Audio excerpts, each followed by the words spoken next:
옛날 옛적 프랑스의 작은 마을에 클로틸드라는 소녀가 살고 있었습니다. 그녀는 항상 빵 굽는 것을 좋아했으며 마을 최고의 빵집 인바게트 마법에서 견습생으로 일하고 있었습니다. 클로틸드는 매일 아침 부드럽고 따뜻한 바게트를 굽기 위해 일찍 일어났습니다. 그녀의 바게트는 마을 사람들 사이에서 인기가 많았지만 클로틸드는 항상 자신의 기술을 더 향상시키고 싶어 했습니다. 어느 날 클로틸드는 낯선 할머니가 빵집에 들어와 특별한 요구를 하는 것을 보았습니다. 그 할머니는 클로틸드에게 마법의 바게트를 구워보겠니? 라며 성급하게 말했습니다. 할머니의 갑작스러운 말에 클로틸드는 당황했지만 호기심이 생겨 요청을 수락했습니다. 할머니는 고대의 비법이 담긴 작은 양피지 문서를 클로틸드에게 건네주었습니다. 양피지에는 신비로운 레시피와 함께 이 바게트를 완성하려면 숲속에서 자라는 루미네르 가지가 필요하다고 적혀 있었습니다. 클로틸드는 그 가지를 찾기 위해 숲 깊숙이 들어가야 했습니다. 다음날 클로틸드는 새벽 여명을 들고 숲으로 떠났습니다. 빽빽한 나무들 사이로 들어가자 점점 섬뜩한 소리들이 들려왔습니다. 그러나 클로틸드는 겁내지 않고 계속 전진했습니다. 마침내 그녀는 숲의 심장부에 도달했고 루미네르 가지가 자라는 신비로운 나무를 발견했습니다. 나무는 은은한 빛을 발하고 있었습니다. 가지 하나를 채취하자마자 클로틸드는 갑자기 주변이 밝아지는 것을 느꼈습니다. 그때 마법의 요정인 아우렐이 나타나 그녀에게 말했습니다. 이 가지는 단순한 재료가 아니란다. 선택받은 자만이 이 가지의 힘을 사용할 수 있다. 너의 진심을 바게트에 담아보아라. 클로틸드는 요정의 말을 기억하며 집으로 돌아왔고 고대의 레시피를 사용해 조심스럽게 반죽을 만들었습니다. 마법의 가지를 넣고 빵을 구웠을 때 바게트는 황금빛을 띠며 아름답게 빛났습니다. 그녀의 바게트를 먹은 사람들은 그 맛에 놀라움을 금치 못했고 모두들 행복한 미소를 지었습니다.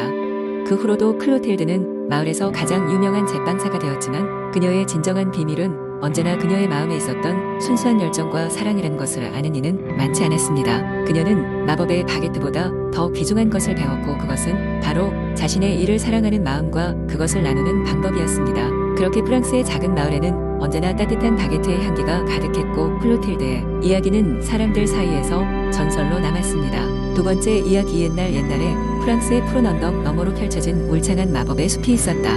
이 숲은 사람들에게 두려움과 동시에 호기심을 자아내는 장소였다.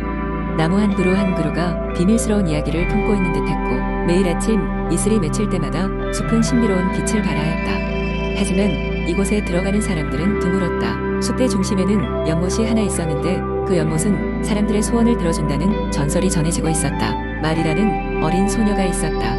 그녀는 작은 마을에서 부모님과 평화로운 삶을 살고 있었지만 항상 모험을 갈망했다. 그녀의 넉넉한 상상력은 종종 그녀를 꿈의 세계로 이끌었다. 어느 날 마리는 할머니로부터 마법의 숲에 대한 전설을 듣게 되었고 그날 이후 숲을 직접 보고 싶다는 강한 열망에 사로잡혔다. 어느 맑은 아침 마리는 숲으로 떠날 준비를 마쳤다. 작은 배낭에 조금의 음식과 물, 할머니가 기념으로 준 작은 반지를 챙겼다. 그러고는 부모님께 편지를 남겨두고 숲 쪽으로 향했다. 숲에 들어서는 순간 마리는 나무들이 푸른 노래를 부르는 듯한 느낌을 받았다. 새들은 그녀의 주변을 춤추며 날아다녔고 부드러운 바람이 그녀의 머리카락을 흩날렸다. 숲속 깊은 곳으로 들어가자 마리는 길을 잃은 듯한 기분이 들었다. 하지만 알 수 없는 힘이 그녀를 이끌고 있다고 느끼며 계속해서 앞으로 나아갔다. 얼마 지나지 않아 그녀는 연못에 도착하게 되었다. 물은 수정처럼 맑아 그녀의 반영이 물에 비치고 있었다. 마리는 연못 앞에 서서 조용히 속삭였다. 저는 이곳에서의 모험을 기억으로 남겨 평생 간직하고 싶어요. 그 순간 연못의 물결이 잔잔하게 흔들리며 물속에서 빛나는 작은 물고기가 모습을 드러냈다. 물고기는 입을 벌려 무언가를 바닥에서 끌어올렸고 마리는 고개를 숙여 그것을 집어들었다. 그것은 반짝이는 작은 조갑이었다. 그녀는 물고기에게 감사의 미소를 지으며 조가비를 그녀의 주머니에 넣었다. 시간이 지나감에 따라 마리는 숲에서 다양한 생명체들을 만났다. 말하는 여우, 춤추는 나비, 그리고 지혜로운 올빼미 등 매 순간이 새로운 경험으로 가득했다. 마리는 그녀의 모험에서 많은 것을 배웠다. 숲의 생명체들과의 대화는 그녀에게 자연과 공존하는 법을 깨우쳐 주었고 그녀가 가진 환상적인 이야기들은 마을 사람들에게 소중한 이야깃거리가 되었다. 마리는 마을 사람들에게 숲의 경이로움을 전하며 모두가 이 신비로운 장소에 대한 경외감을 가지도록 만들어 주었다. 그리고 그녀 자신도 다시금 숲을 찾을 것을 다짐하며 앞으로도 숲의 경이로움을 가슴속에 간직하고 살아갔다. 숲의 마법은 언제나 그녀와 함께했으며 마리는 자신이 그곳에서 배운 것들을 친구들과 나누며 행복한 삶을 이어갔다. 세 번째, 이야기. 옛날 옛적 프랑스의 루앙 근처에는 넓고 신비로운 숲이 있었다. 이 숲은 우거진 나무들과 환상적인 생명체들로 가득 차 있었으며 사람들은 그곳을 루앙 숲이라고 불렀다. 하지만 이 숲의 진정한 매력은 비밀스럽게 숨겨진 마법의 연못에 있었다. 이 연못에는 전설에 따르면 마음의 소원을 이루어주는 힘이 있다고 했다. 그러나 단 하나의 소원만을 이루어주며 그 소원을 이루기 위해서는 마음 깊은 곳에서 우러나오는 진정한 순수함이 필요했다.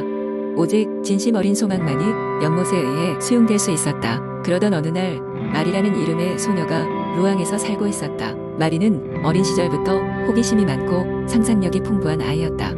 그녀는 늘 숲속의 모험을 즐겼고 종종 친구들에게 루앙 숲의 신비로운 이야기들을 들려주곤 했다. 마리는 루앙 숲의 마법의 연못 이야기를 어머니로부터 처음 들었을 때 연못을 발견하고 싶다는 강한 열망에 사로잡혔다. 어느 화창한 아침, 마리는 숲속을 탐험하기로 결심했다. 그녀는 가방에 작은 도시락과 물병을 챙기고 모험을 떠났다. 길을 걸으면서 다양한 나뭇잎과 꽃들을 관찰하고 새소리를 들으며 숲의 아름다움에 감탄했다. 하지만 그녀의 마음속 깊은 곳에는 연못을 찾아야겠다는 목적이 항상 자리 잡고 있었다. 몇 시간을 걸었을 때 마리는 몰창한 나무 사이로 섬세하게 핀 무지개 빛깔의 꽃잔디를 발견했다. 그 화려한 색채에 매료되어 그녀는 천천히 그 길을 따라가 보기로 했다. 그 길 끝에는 믿을 수 없을 정도로 투명하고 고요한 연못이 나타났다. 바로 루앙 숲의 마법의 연못이었다.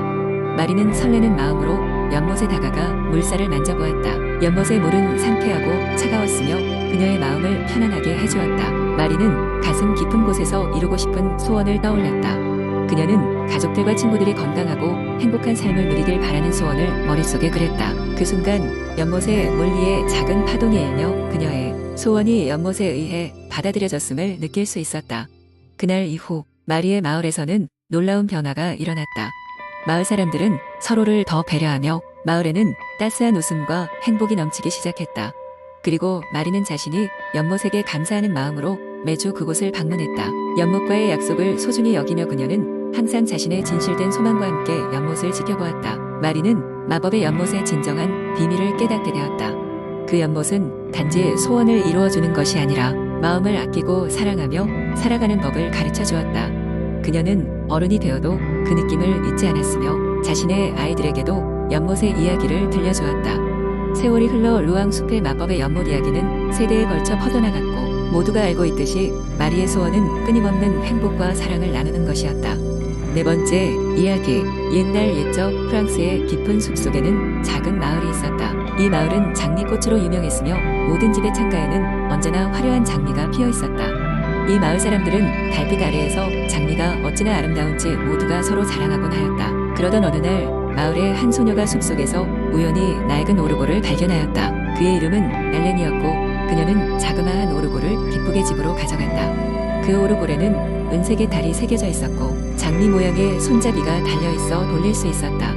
집에 돌아온 엘렌은 부모님께 오르골을 보여주며 자랑하였다. 부모님은 엘렌이 너무 좋아하는 것을 보고 오르골을 돌려보게 하였다. 오르골이 연주되자 마치 마법 같은 멜로디가 흘러나왔다. 방 안은 은은한 빛으로 가득했고 창밖의 장미들은 부드럽게 흔들리기 시작했다. 그날 밤 엘렌은 오르골의 음악을 들으며 잠이 들었고 꿈결 속에서 이상한 장면들을 보게 되었다. 그녀는 오르골의 달 속에서 흘러나오는 빛을 따라 어두운 숲속을 걷고 있었고 그 끝에서 아름다운 유리성을 발견하였다. 성은 오르골의 멜로디와 함께 빛나고 있었고 그녀의 발길을 사로잡았다. 아침이 되자 엘렌은 이 꿈을 식구들에게 이야기했다. 가족들을 포함한 마을 사람들 모두는 흥미롭게 엘렌의 이야기를 들었다. 하지만 그녀의 이야기를 믿는 사람은 많지 않았지만 모두 그 오르골의 멜로디에는 취하고 말았다. 어느 날 밤 엘렌은 오르골을 가지고 다시 숲으로 갔다. 이번엔 마을의 고양이인 루이도 그녀를 따라 나섰다. 엘렌과 루이는 숲속에서 오르골의 멜로디를 울리며 길을 찾기 시작했다. 숲의 나무들은 멜로디에 맞춰 흔들렸고 은빛 달빛이 엘렌과 루이의 길을 비췄다. 마침내 엘렌과 루이는 꿈에서 봤던 유리성에 도착하게 되었다. 그 성은 실제로 존재했고 마을의 전설 속에서만 들을 법한 아름다움으로 빛나고 있었다. 성 안에는 친절한 마법사가 있었는데 그는 이 오르골이 특별한 힘을 가지고 있다는 것을 알고 있었다. 마법사는 엘렌에게 오르골의 힘을 사용해 자신의 소원을 이루도록 하였다. 엘렌은 자신의 마을이 더욱 행복하고 풍요로워지길 소원했고 그 소원이 곧 이루어졌다. 마법의 오르골은 마을에 활력을 불어넣었고 장리와 함께 번영의 심볼이 되었다. 이후 엘렌의 마을은 반짝이는 장리의 마을로 불리게 되었고 세계 각지에서 사람들이 이 마을을 찾아와 장리, 축제와 함께 오르골의 멜로디를 즐기게 되었다. 엘렌은 마을 사람들과 함께 행복한 삶을 살았고 오르골의 음악은 오랫동안 마을을 감싸는 아름다운 전설로 남게 되었다.